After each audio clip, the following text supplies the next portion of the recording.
Vamos falar de educação. Vamos. Falamos aqui com É o que mais me Mandetta, interessa. falamos aqui com o Mandetta, que é a coisa também que mais interessa, porque você viu minha mãe aqui, minha mãe é professora de português, meu pai também professor a vida inteira professor de literatura, de português e tal, sou filho de professores, e eu estudei sempre escola estadual. Eu também, na a maior época parte da minha vida. E era, não, mas eu não estudei só porque eu não podia, porque era muito boa. Sim, era excelente Era escola. muito boa. E hoje eu vejo que é impossível. Degradou Meu filho, geral. não vou ter coragem de colocar numa escola estadual se eu tiver a oportunidade. Como a gente faz para mudar isso? Eu imaginei, eu falei com o Mandetta que isso é uma coisa de que um governo só não vai conseguir. Ele falou que no dia 1 já é possível mudar alguma coisa. É possível mudar e eu tenho concretudes exemplares para mostrar que é possível mudar. De novo, por favor, quem estiver duvidando e estiver descrente, veja no Google quem tem os melhores IDEB, que é o Indicador de Desenvolvimento da Educação Básica do Brasil, em várias etapas de série. É um dos estados mais pobres do Brasil, que é o Ceará. É claro que faz 20 anos que a gente está apostando nisso e já estamos colhendo resultados impressionantemente importantes. Mas a virada é possível fazer no curto prazo. E são dois movimentos. Dia 1 você está eleito dia 1. O que se faz? Aí é mentira. Dia 1 não dá. Mas o que você vai fazer é o seguinte, são duas coisas em paralelo. Primeiro, você tem que abrir um grande processo de mudança do paradigma pedagógico. O que é isso? É que tipo de educação a gente oferece, porque isso é que vai demorar mais tempo, que envolve todo um retreinamento, toda uma reciclagem do magistério, dos professores, e é necessário que você anuncie uma política de compensação salarial para esse ganho de qualificação, de retreinamento, que é o seguinte, hoje o paradigma pedagógico brasileiro é do século XIX, que é aquele profissional do decoreba. Então, o que é que eu faço ao garoto? Eu faço o garoto... Você recompensa quem decora. Quem decora e sob estresse reproduz informação. Sozinho, não pode consultar o coleguinha, que senão é fraude, não pode consultar o livro, senão é fraude, isso é puro lixo. Em não tempos tem de interpretação Google, de texto. em tempos de Google, isso é lixo puro. Hoje você precisa muito mais saber perguntar do que saber responder, porque se você sabe perguntar, você vai no Google e localiza a resposta. Então, esse paradigma pedagógico tem que ser alterado, é uma grande reforma do processo educacional, e deflagrar um processo de requalificação e retreinamento do magistério. Essa é a missão de mais fôlego, mais importante, porque o profissional que hoje a economia digital, que a economia do conhecimento pede, tem nada a ver com essa escola que nós estamos dando para massa de estudantes, inclusive da Universidade Brasileira, salvo poucas exceções que há. A segunda tarefa é física. Salário, condição física, material escolar, estrutura de pedagógica, enfim. A escola, a parte de coisa e tal.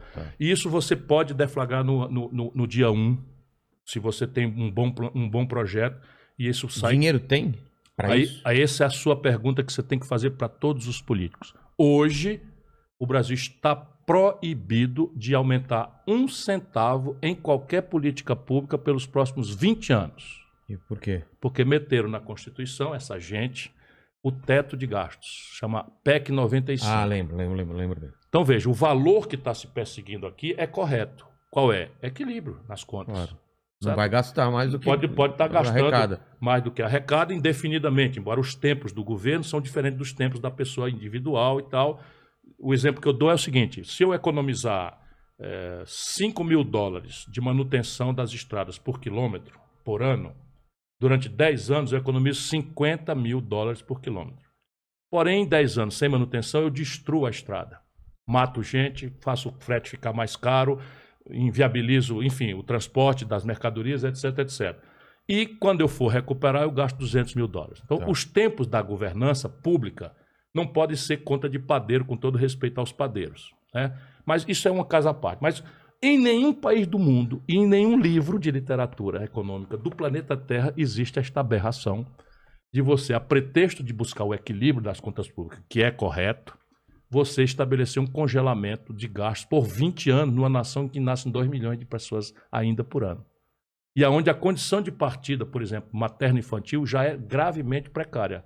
Só Deus sabe, e as mulheres, como falta creche, como falta atenção nas maternidades, quando falta pré-natal, para falar só do comecinho da vida das pessoas. Mas nós estamos falando de educação. E essa educação que nós queremos custa mais caro, porque nós não vamos poder conseguir que um professor se requalifique ganhando R$ 2.800 por mês. É o que ganha em São Paulo.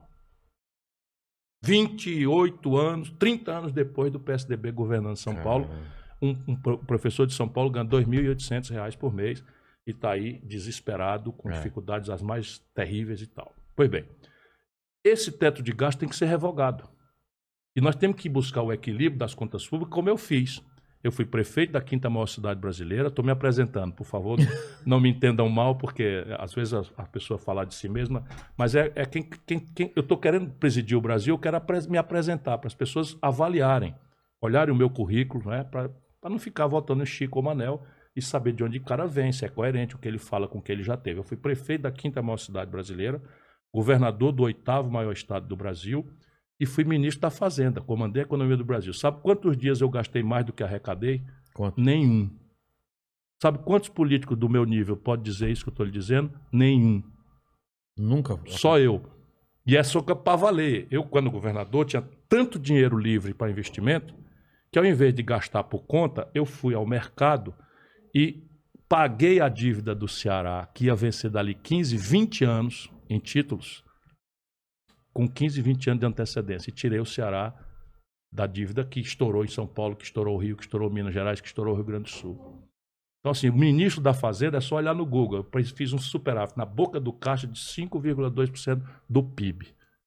Sabe quanto é que está hoje o déficit do Guedes, nominal?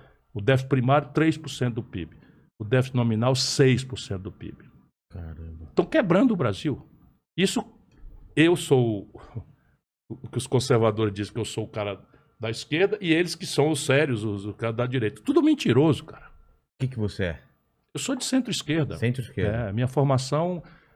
e assim, eu costumo dar conteúdo prático a esse adjetivo. O que é o centro? O centro é o mundo produtivo. Tá. É quem sai de casa cedo para fazer a agricultura mais competitiva do mundo, sem depredar o meio ambiente, com as práticas corretas em relação aos trabalhadores, em relação às comunidades indígenas e tal. Essa turma eu quero. Aqueles que estão depredando, tocando fogo na Amazônia, matando índio, eu não quero. Fica com Lula, fica com Bolsonaro. Eu quero esse outro Brasil. E eu quero mudar o Brasil. Eu não quero, sabe, estar falando coisa agradável para as pessoas, para todo mundo. Não, é o comerciante. Cara, tem 6 milhões de microempresas do Brasil, média empresa, no Serasa, que é o SPC das empresas.